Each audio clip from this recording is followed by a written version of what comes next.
This episode is brought to you by Bellator's Publishing, bringing stories to the world that last forever.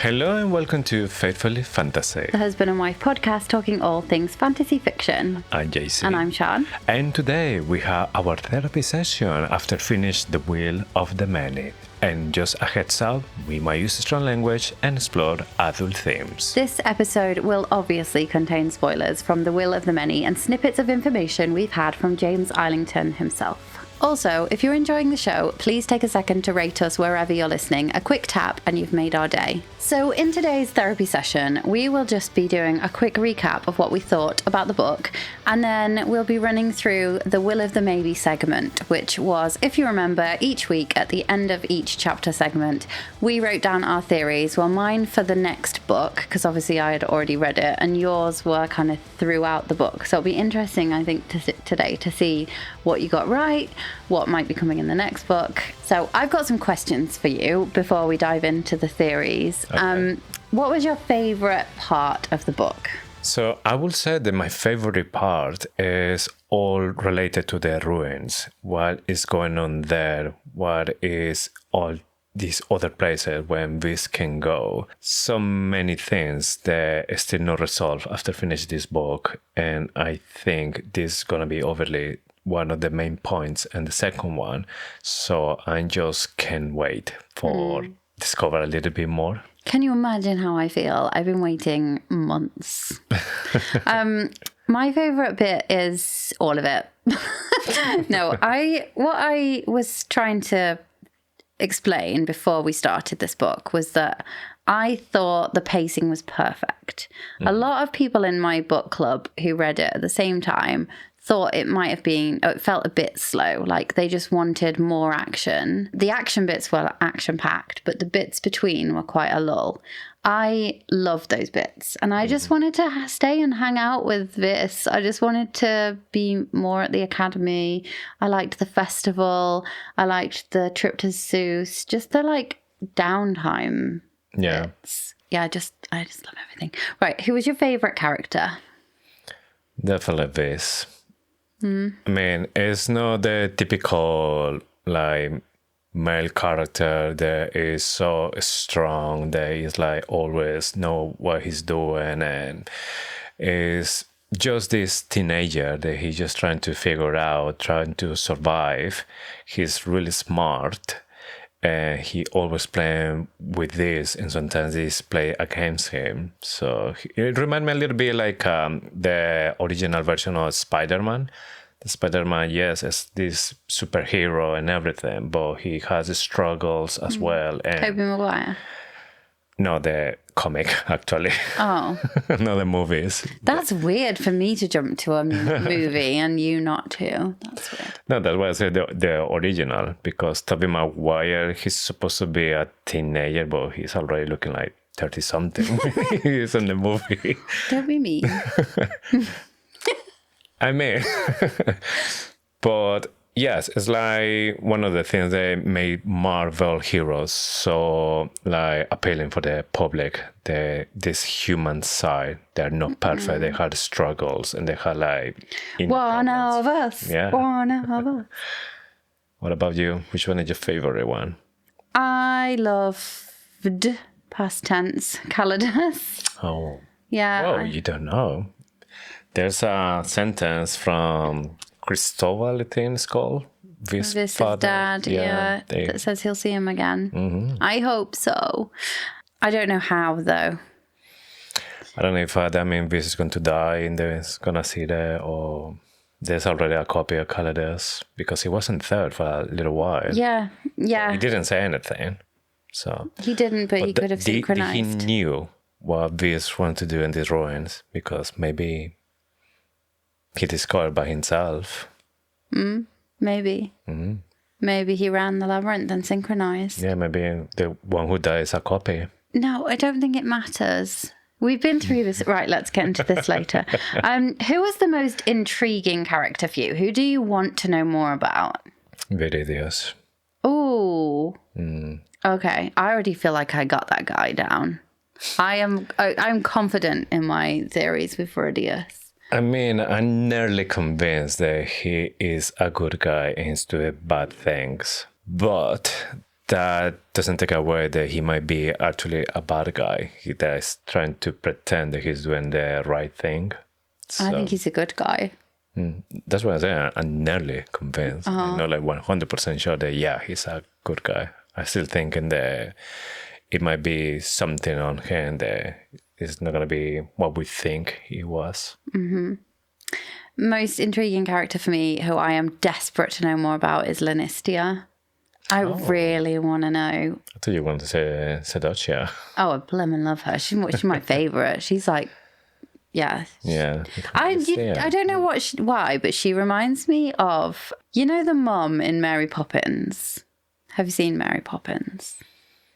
I did, but don't remember very well. She's like votes for women. She's a suffragette. And this guy works in the bank, and that's like Ulkis core for me. And she's just like going off, being a rebel, like changing the world, murdering a few people. Although Mrs. Banks doesn't do that, but I just really love Reliquia. I think I can't wait to see her in the movie. Yeah. I think though that there is so much to Lanistia. Did Lanistia run the maze? Are there copies of her in Obertium and Lucium? We don't know. What is the deal with their eyes? Yeah. They had to take their eyes off. Maybe she wasn't even in class 3. I think she was, but maybe Zero rescued her. Those people that have no eyes are like, were part of, like they failed. They either failed the labyrinth or they were punished, weren't they? They were kind of, they tried to rebel or they tried to do something and then they were punished. Well, they had like some onyx daggers in the belly, I think. Does she have a scar in her stomach? That's the question. Yeah. Yeah. So many questions desperate about to that, know. too. Yeah. I hope we find out something in The Strength of the Few. Maybe we don't, because I think there are going to be 4 books, aren't there? So yeah. Who is your least favourite character? You can either answer this as like the most boring, or you can answer this as the person that you dislike the most. Well, if we're talking about the one who I dislike the most, definitely Dultatus. Oh. He was really... Dultatus. Really horrible, man. He was awful. He was like the Severus Snape of the academy. Yes, it's just like the way he was treating this. It was so unfair. I think he's going to get his just desserts. I think something bad's going to happen to him. You don't think he's going to sacrifice himself? He's going to sacrifice himself. No, he's not going to sacrifice himself. I think Edin will. I think he's going to sacrifice himself. What about you? Which one was your less favorite? I think Dultatus. Yeah, I didn't really like him. I tell you who I didn't like at first. I didn't like the housekeeper, but then he grew on me. Yeah, a bit of an...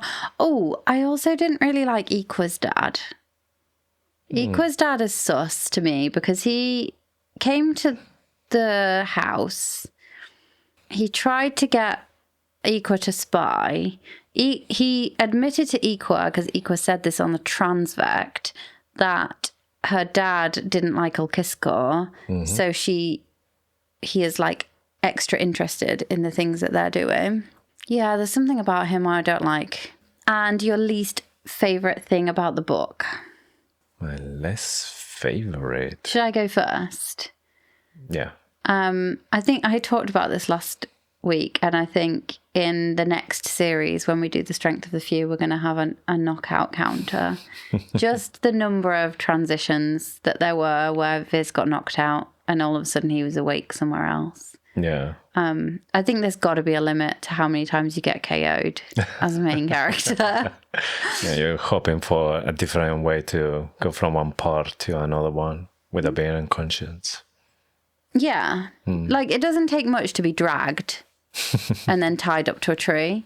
Yeah. You know, like that one, for example, he didn't have to get knocked out and then find himself tied to a tree. He could just be dragged, struggling. He can't do it because they're using will. Maybe they're cheating, or maybe they're like, yeah.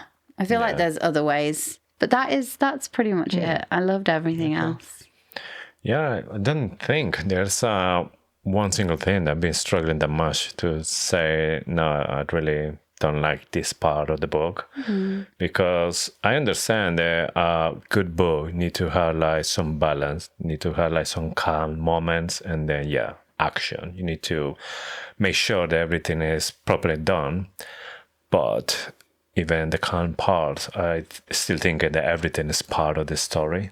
That everything is important to keep going with the story. So nothing to I agree. say You're about like it. how I was when I first finished the book. Like, everything is great. I loved it.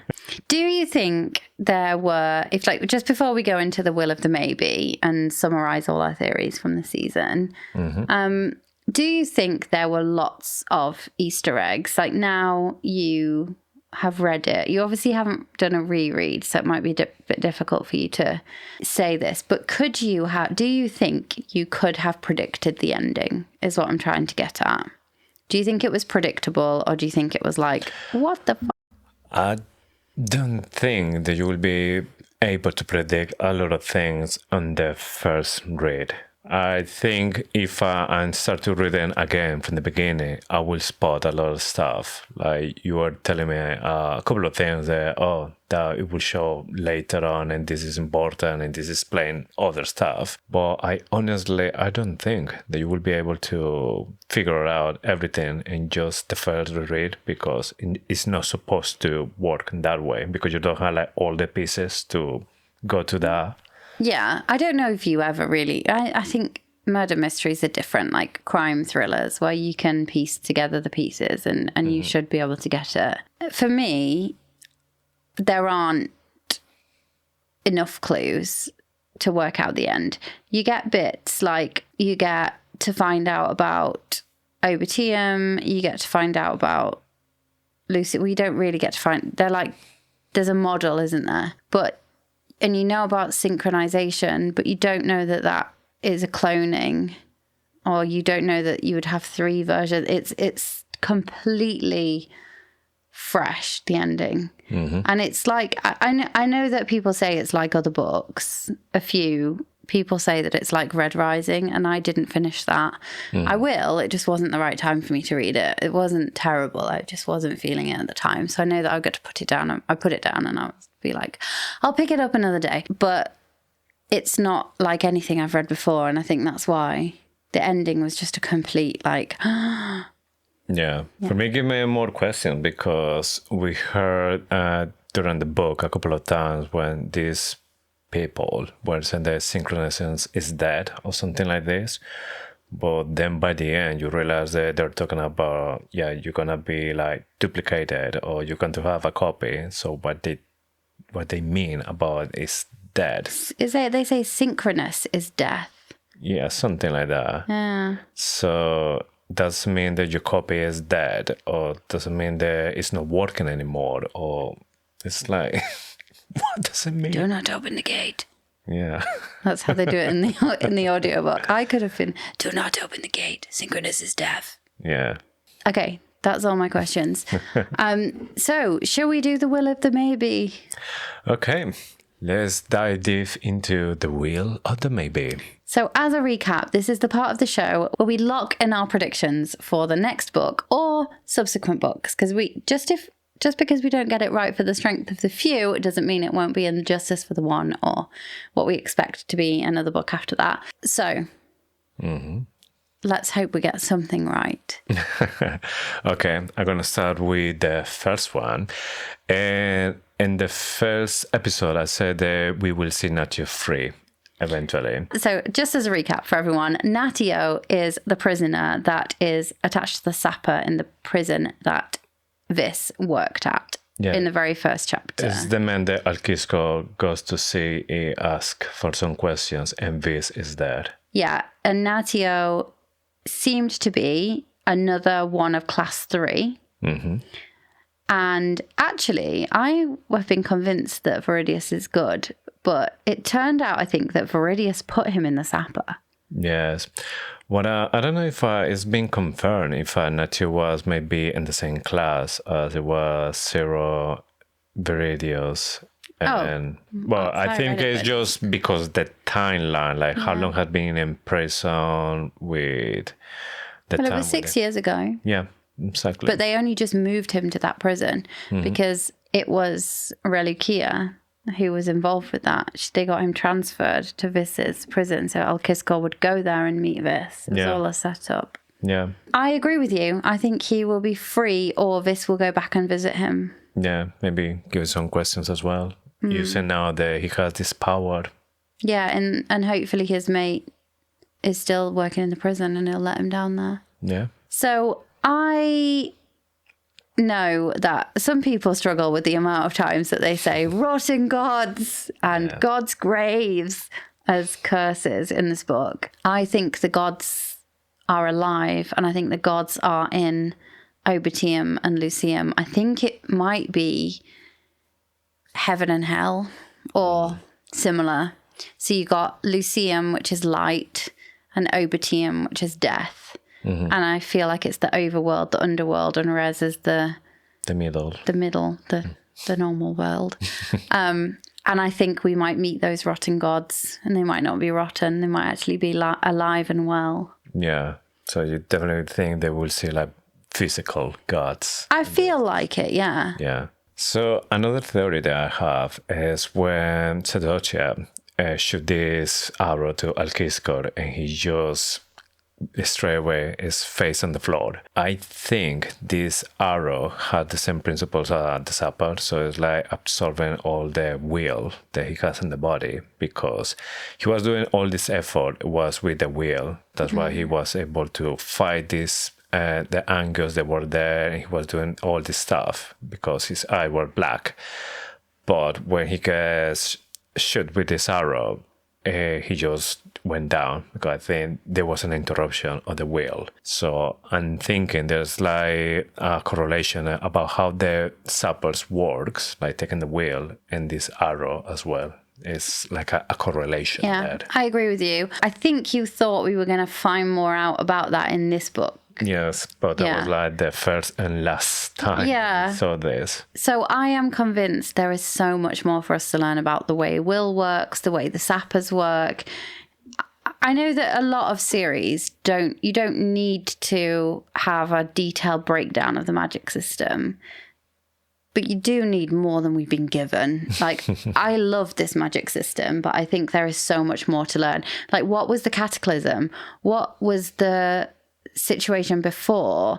What is Vis's dad aware of that the hierarchy wanted to know?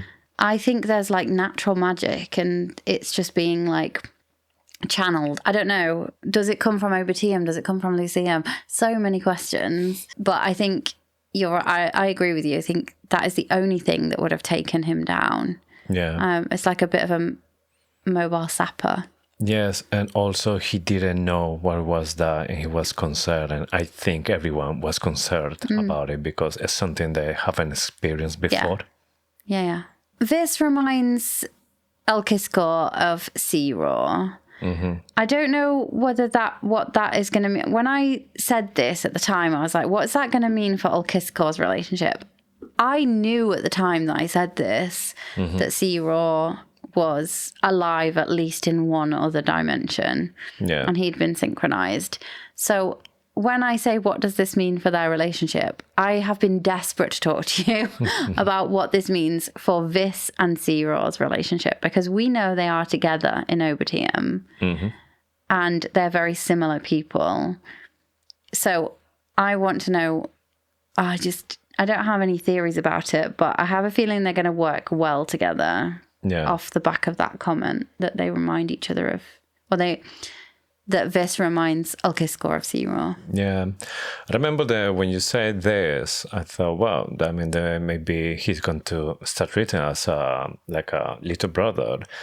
But then when he was sending Vis to cross the labyrinth, And it was like... He said, otherwise you can go in a sapper. Yes. So we're like, okay, I don't think that relationship is going that way now. I think Orkiskor's bad. I get really bad vibes from Orkiskor. But I think that Siror and Vis are going to work well together. Yes. I don't know what they're going to do in Obertium. They're just going to hang out there. Yeah. I don't know what it's like. Is it a nice place? Is it a bad place? I think it's hell. I don't know. It could be something like a completely like different reality, or like a Stranger Things, that you have maybe the same things but in a the different upside way. down. Yeah, Maybe. I think that Iqua is going to find out that her father has another child out of the marriage, and it's gonna be a man. Because when she was talking with Viz, when they were like just knowing each other, that was kind of like a sentence that for me, it was just a little bit suspicious when she was talking about that. Yeah, she's like the only child, she's a woman, but her father probably would prefer just a man, or as far as she knows, he doesn't have a child that is a man.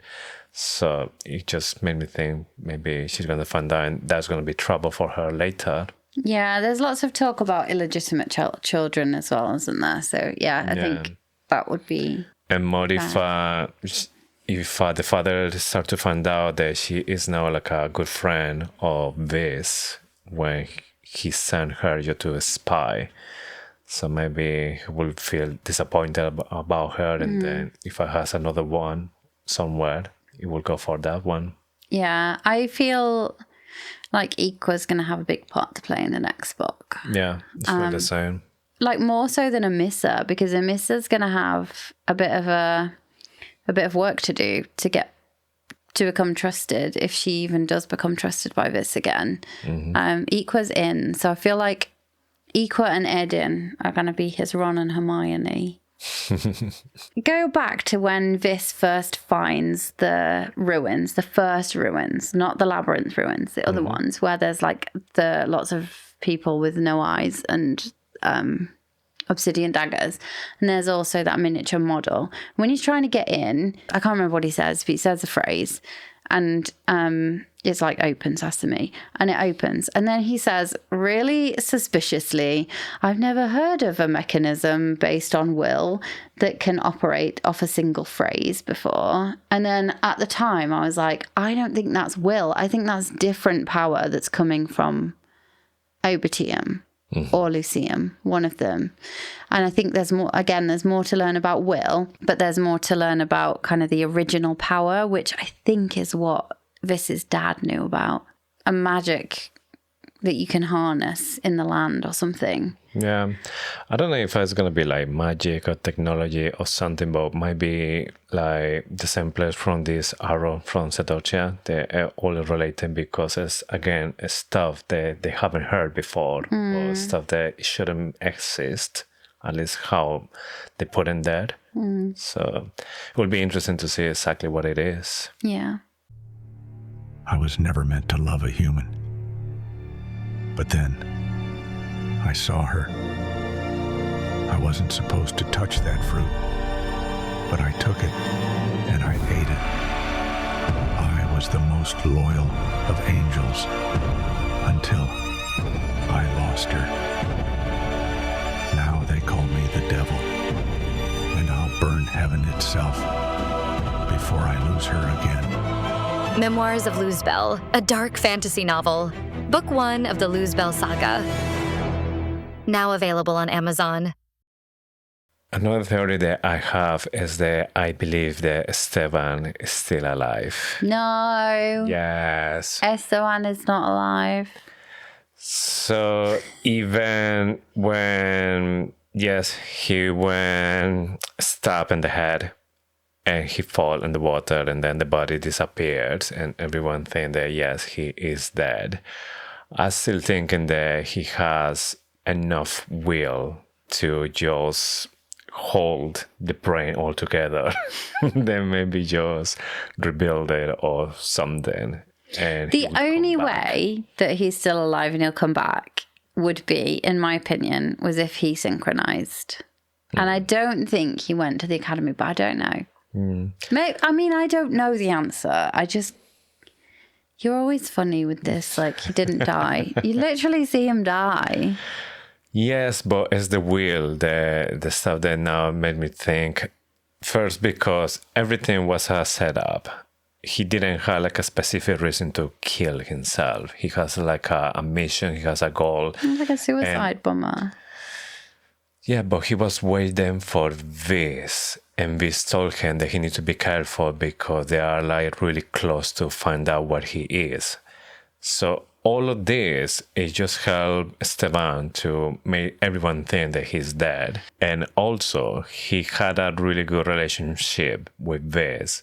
And he knew that this would be something really good for him because he's going to be on the top of the hierarchy. And this is what the thing they turn into Catanicus. So yeah. I think once he goes to the water, then yes, he starts to like a process of healing. Otherwise, if this chapter would be like totally closed for me, they grab the body, they burning, they did something, and then you see that, yeah, that body is gone. But it went to the water and... All right, okay, I'll give you that. I mean, you can tell me as well, then you think that and Titanic Jack is alive because the body he just disappeared in the water. No, but he's human. He doesn't have will. Yeah. No, I get it. Oh, spoiler alert for the one who hunted Titanic. Like, don't let go. So my next one is about Reliquia. Reliquia, I think I've said this, but Lucium is light, Reliquia is relight. I think she might be from Lucium.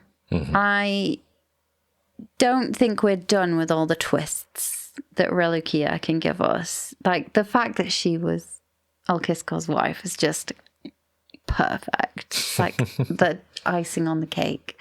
Yeah. But I don't think that's it for her. I think she's definitely got a link. This guy that she's hanging out with is definitely synchronized. She apparently didn't go to the academy, but doesn't mean she didn't come from Lucium. And she's like part of the knights. She's like, her dad is one of the knights, and these people are like really elite. And I wonder if they're from the other world. Yeah. Another theory that I have is the Gaius, the man who was analyzing the blood from this after all this attack. Oh, when he was at Casa Telemus. Yeah, when he was with Lancia and he had basically like an order to do it and he couldn't do anything else. And then he was looking at the blood and this like plate made of onyx. And even when he didn't say anything else, it seems that he saw something in the blood that could be maybe a little bit suspicious. And now we start to see by the end, there's something on the blood that even Misa, it was, I don't know if she could smell or she could see. Yeah, it seemed like she could sense it, but that seemed to be as a result of the synchronism. So she knows more about the synchronism. But I agree with you. That is weird. And the Anguis that killed the safety team, they were also talking about having had their blood taken. So there's something going on. I don't know whether it was the Anguis or whether it is the Academy. Yeah. Or whether it is like, I don't know, governance or another faction. But something's going on. Something is being done with the blood. My mum thinks that they're cloning people. Cloning people? Okay. So that you maybe don't have to be synchronized. So you don't have to run the labyrinth. I don't know, maybe. I didn't ask her the intricacies of her theory. I should have done. Well, this is the will of the maybe, so yeah. Maybe. Maybe. So the next one I've already mentioned. I think Edin's story about how his people believe that sacrifice is the right thing to do. It's like the righteous thing to do. I think that smacks of Edin having to sacrifice or going to sacrifice himself for this. No, Edin. There must be another way. Oh my God, we're the worst. Yeah. No, honestly, it looks a little bit of foreshadowing for him. And I always thought that he will be the one who will leave first in this book, no Calidus. So he might be next on the line. Yeah. So before we were talking about these people, they are in the ruins. They have no eyes, they have these onyx daggers and the stomach, and it seems that they're still alive. I think they're still doing something like the people who they are feeding the sappers. So they're feeding like the ruins. Oh, maybe the magic Yes. that keeps the portal open or something. Or Yes, keeps it or closed. keeping the ruins like keep operating and the way that it is. So I think they are like the batteries for this place. Oh, that's giving me goosebumps. So Lanicia, you think Lanicia was one of those? She used to be one of them, and they can be rescued. Zero rescued her. Yes. So they're all going to be liberated. I don't know if it's gonna be like different stages that you are allowed, and then there will be another one that you are more dead than alive. You know, the sappers. Yeah. That if you spend like too long there, you're like a zombie. Maybe. Fast forward to the end of the book. This is copied now. I think it's really clear this is an obvious prediction that we will get to see him across multiple worlds. I don't know whether it will just be what we're stuck in Obertium, or we start in Res, or we're in Lucium, or if we're going to be like constantly switching Changing, between yeah. the worlds. But it'll be interesting to see. Yeah. Hopefully it's gonna be clear who is who and where is where. Yeah, we could do the next season could just be us being like, because you know the wait, what just happened segment. Wait, actually, what just happened? Where were we? What were we doing? My next theory is that Emisa, she is good. Even after all this thing that happened with Viz, she What had you mean? reasons. Literally stabbing him and pushing him off a tower? Yes, that is just, Hormones. a little tantrum. That's it. But I genuinely believe that she had good reasons because she was concerned about him. And then when she saw something about their arm, I don't know if is it the blood or is it maybe like description of the wounds? I don't know, but I read it like she smelt it. I honestly read it like she smelt it or sensed it. I'm not completely sure what she was thinking or what she was playing there, but when she knew that he was like different or that she has to kill him, she was doing it, but she was like crying. It's like it's something that she has to do. Yeah, she didn't want to. Yes. Interesting. I don't know about Amissa. It's just give me, like these movies about zombies. When you see there's somebody that has been bitten by a zombie, that person's going to turn into a zombie soon. So give me like that kind of like vibes that, this girl, I had to kill her before he turned into a zombie. Ah, yeah. What is really clear about Amissa is she knows more than she should know. Yeah. She's always into people's business. She's always into people's secrets. Yes, and how she knows that? The subway Indol, we still don't know. Do you think she could be working for Viridius? Let's just say Viridius is good or bad. It doesn't really matter. I do think he's good. Well, then now you made me think he was bad just then, and I was like, I'm so convinced. Could he have asked Amissa to get close to this? Could he have given her insider information? Mm-hmm. I feel like she might be working for Viridius. I'm not sure. There's definitely something about Emisa, and I think she's working with Viridius. And maybe that is the reason that she was there when he arrived there the very first time. Yeah, and gave him the cup. Yeah, so I don't know if she can sap secrets. We still don't know if he did say something. Mm-hmm. So I think that is a clue about what happened, and there's more in that interaction that we I haven't wonder seen if it she's yet. always using that stuff. That's how she knew Indol's secret. Yeah. Maybe there's a connection with the water, and then she can see thoughts or Well, no, it's something. a special potion, isn't it, that makes people like say stuff they shouldn't say and then they forget they've said it. It's like a special potion. Yeah, I bet that is what she's doing. But then we still don't know. So beyond that point, we don't. At that point in the book, Vis is not a reliable narrator. Because it literally says on the page, you don't know what you said, and you wouldn't even know that you slipped up.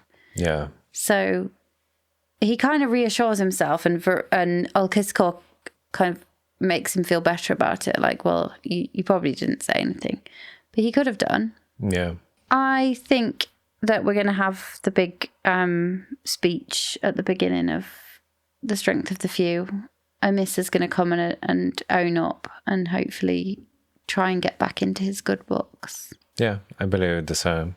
She has a good reason and then they're going to come back together. Or at least he will gonna be like, okay, just let's be friends for now. Yeah, I don't keep an eye on you. I don't trust you, but I don't hate you as well. I forgive you. Also, I think Diago, the Alupai, I think now he is linked to the Labyrinth. I don't think he is just a regular animal anymore. I think that he is kind of like a guardian or a guide or somebody that's going to be there to protect this or something about it. But I think he is a copy as well and he got like superpowers and we will see that again in the second book. I definitely think that Diago is linked to Vis. I don't necessarily think it's linked to the Labyrinth. I think it's kind of like bonded somehow to Vis and will protect him. I wonder if we'll see Diago in Obitium or Lucium. Must be, because if he has superpowers, that means there has been clone, but he'd never make it to the other side. So. How would it like do the bracer, open and close the doors in the Labyrinth? Don't know. I don't think it has gone through. I think it is some kind of magical being. Yeah, I don't know, because I understand that Vis has these like superpowers, or the clone has the superpower because he went through the gate. But it seems the Diago, the Alupai, has the same powers as well, but he didn't go there. So how? Gods. Rotten gods. Yes. At the end, when he's gone through the gate, somebody is with him and it says, "The other from your world is coming." And I think, and I might be mistaken because it's very confusing, I think this might be in Lucium and not in Obitium. And I don't think it is talking about Sea-Raw. I think we might get a scenario where Vis is working with Sea-Raw in Obitium and he's working with somebody else in Lucium. And I don't know who that's going to be. It could be that Sea-Raw is also in Lucium. Because it might be just the res version where he died. He might not have even died. I don't know. We don't have a body, so. Yeah. But I have a feeling the other from your world is perhaps that vanishing man, the man that can just like pop up anywhere. And I wonder if he's worked out how to cross dimensions from res to Obitium to Lucium without going through the gate. I'm not sure, because the first time when I read it, I thought they were talking about Zero, but then when you start to say that it was maybe a different realm. Yeah, maybe I'm wrong. Maybe it is Zero. It's just like... I've read it twice and I could still be wrong. I still like not completely sure if I were talking about, like I say, everything is happening in the same time, the same realm, but it's just different times. So we see Vis with these people talking to him, like traveler, and then saying that the other or you can, it will come, and then it's Zero, the one that arrives, and everything is in the same, like in Lucian or Overtian or whatever. Or we have like a scene where he is waking up in one, and that's apart. We don't know who is coming in that one. And then Overtian Zero is the one who arrives. So it could I think be you both, might be right. No, I'm not sure. I might have got that wrong. People can correct us. You can correct us in the comments because we're bound to get something wrong every now and again. Yeah.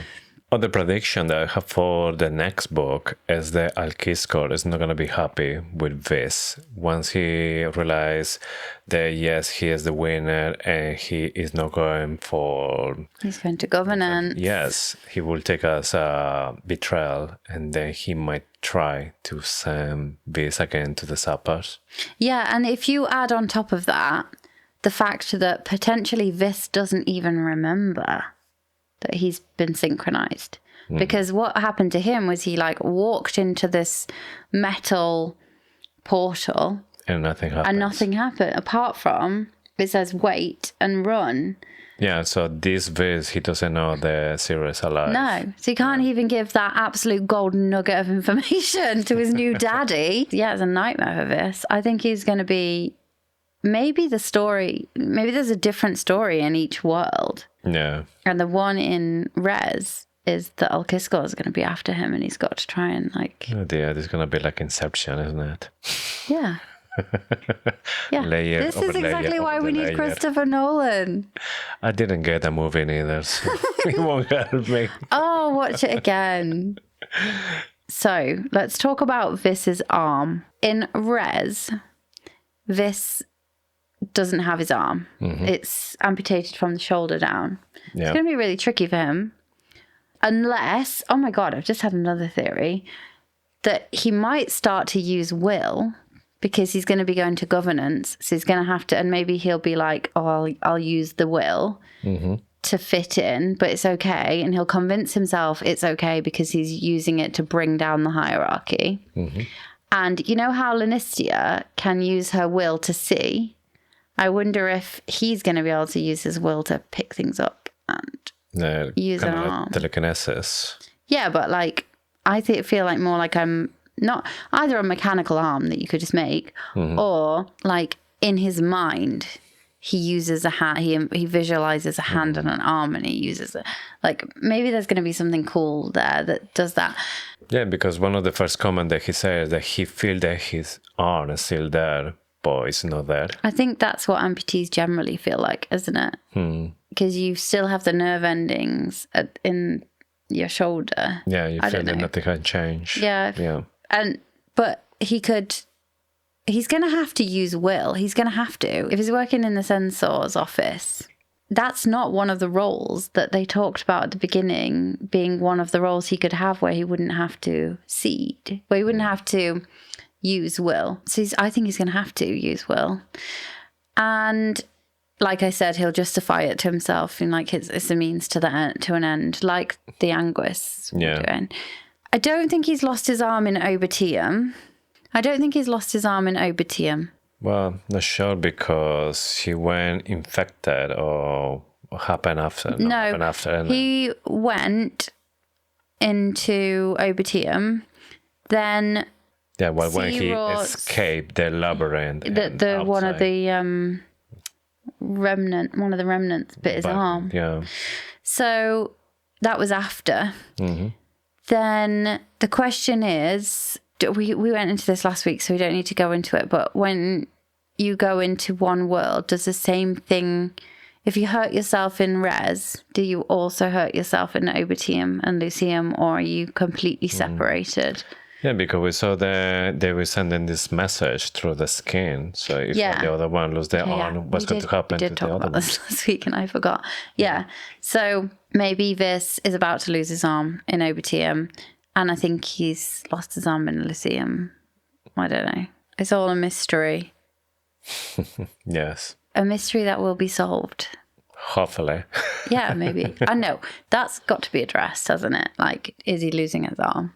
Yeah, so maybe that's going to be one of the clues. We will see one Viz with one arm, and then we'll see next one with two. Yeah. Okay, my next theory is we're going to see Isabel, this big sister, alive, that she didn't die.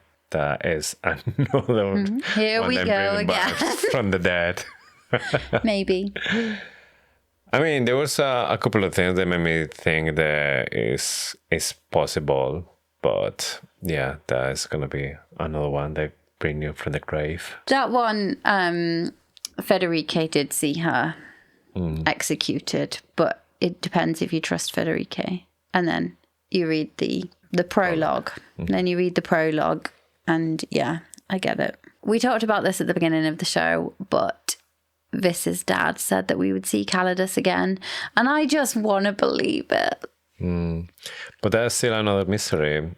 And that moment, who was actually his father? Was a vision? Was there like physically, or? I don't know. I wonder if Vis can talk to dead people, but then we said this last week, like the boat was there, the little toy. Yeah, but that doesn't mean it was his father, the one who put it there. It could be somebody else, and that's the twist. Was maybe Viridius the one? Had it, stole it from, or Indol. It was somebody gave it to him, or something. Indol. I don't know. Because Indol might have been in that room in his new holiday home. Yeah. You say this at the beginning as well, but I believe as well that we will see multiple point of views. So I think the book is going to be split. I don't know exactly how it's going to be, if it's going to be like jumping from one chapter to another one, or maybe it's going to be like half of the book, just part one, part two, part three, like the other one. Yes, exactly. But I definitely believe that, or unexpected, they will see completely different stories in each realm. Yeah, I would imagine it's not part one, part two, part three. Well, maybe. But that's the structure. You're going to want, you're going to want like as close as possible a time frame, otherwise you just forget things. Especially if you like, I don't know, maybe, you know how we just talked about if you get hurt in one realm, do you get hurt in the other? And it seems like yes, because you write on they were writing on the skin. You might read a bit where he's in res and he gets this like really bad pain in his leg, or he just finds himself knocked out again. And you're like, did that happen in the other world? And then you have to wait to find out what happened. Yeah. That's going to be cool, isn't it? Yeah. I think we're going to meet Daddy Calidus. I mean, he said that he wants to go to governance and work for him pretty much. So I'm expecting that, yes, we're going to have some moments with him. I don't think he's going to be a nice man. He literally disowned his son because he was in 7th.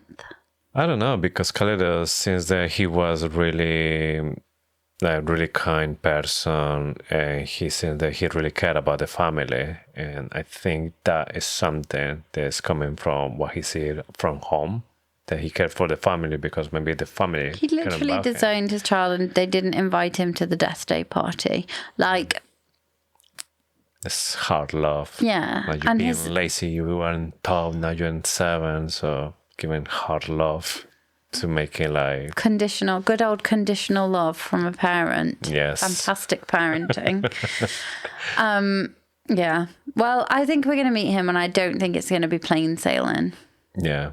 We'll see, won't we? Maybe he'll have seen the error of his ways when he finds out his son is dead. Maybe he'll be like, gutted, and you'd hope so. Yeah, and I had a feeling man. that he's going to have a lots of regrets about his son, and hopefully. And then when Vis telling what actually happened to Calidus, it's just gonna be even worse for him. It's gonna hit her hard. Oh, imagine. Yeah, that would be bad, wouldn't it? So another of my theories is that once Vis goes to the governance, he will find out as well the reason why the hierarchy attacked his island. The father is saying that there's a reason why they were doing that. They know like a secret, or they know something about the hierarchy, and that was the reason they were attacking. So I think Vis is going to find out this. Yeah, I agree with you. So the Anguis are not who they say they are. There's that weird guy that can like evaporate and then reappear. They also know that Vis went through the gate. This guy knows. He can like sense it on him. I don't know. I know that Anguis means snake, but that could link to the Garden of Eden, in that they just want everybody to have knowledge. They want people to wake up and realize that they're being lied to, they're being controlled, which was essentially the plan of the serpent, wasn't it? Well, yeah, the snake is considered as well as like a symbol of knowledge or wisdom. as well. Yeah. I'm just going to do a quick plug for your book here, because if you want an alternative view of what might have happened in the Garden of Eden, you can read Memoirs of Luzbel, which is JC's book. It's good, thank you even very if much. I do say so myself. And then when I'm talking about that, I have to be like, wait, is that the real story that was included in the Bible, or is it your version of it? Yeah. Super interesting. Yeah, so I know it means snake, but I just couldn't get it out of my head. The Anguis, angels, Lucium being light, and Obatium being death. Are they like angels and demons? I don't know. I might be getting carried away as usual. We'll see. And finally, my last theory for this episode, and is that I think that Indol is going to find out that this was the Prince of Zeus. I don't know if this is going to change his point of view about him, or it's going to put this into trouble, but I think somehow he will figure out the whole truth. He found out that he was from Zeus, and I think that maybe if he goes through record about maybe how many people were there from his age, he might find out the only one was the prince. I think that Calidus's dad is going to figure it out, because he's literally the censor. So if you are a nobody, like literally a nobody, like a made up person, and you go and work for the censor, and you're the domitor of the academy, and you decide you want to go work for the censor, they are going to do some background checks. And that is the time, that is the place you want to be if you want to do background checks. They're not going to find him. So they're going to have to join some dots. Like, if anybody could do it, it's the censor. Yeah. I think Calidus's dad's going to find out. And then there'll be some trouble. Yes. Yeah, I think maybe at the beginning he's gonna be like really suspicious about him, and they're gonna be just digging. Everyone is shocked. Well, just Viridius, really, but he is really shocked that he would choose governance and choose the censor. Like, it's not a normal thing for somebody to do, especially like the most powerful person in the academy, the most powerful in kind of hierarchy terms. The domitor of the academy goes and chooses to work basically in the censor. Yeah. And doing the census. And that's like a bit suspicious. He's not going to be on the register, is he? No. Not with that name. And you'd want to know. Yeah, you'd want to know who was coming to work with you, because you'd be like, that's weird.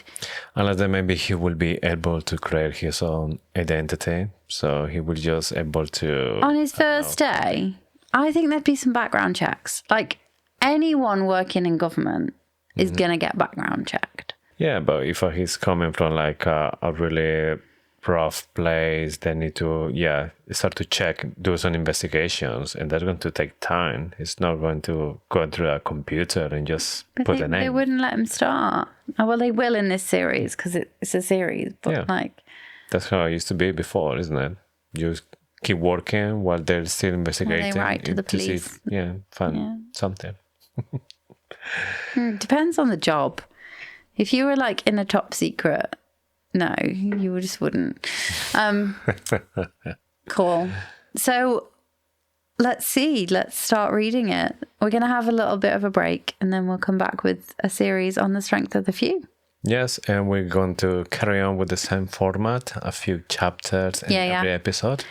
Keep an eye out on our Instagram account, because we will announce the chapters that we'll be reading each week. We really hope that you have enjoyed this series of The Will of the Many, and I, for one, can't wait to read The Strength of the Few. Really hope that you will join us for the journey through The Strength of the Few. We will have so many theories by the time we finish The Strength of the Few.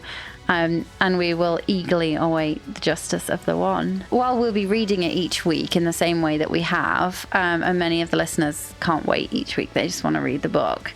At the end of that series, that's when we'll really be able to go for it with the theories that nobody knows is right. Yes, because we're going except James Harrington. We're going to finish this next season, putting all the dots together that we have with the 2 books, but then we're gonna be on the same level that everyone else. Yeah.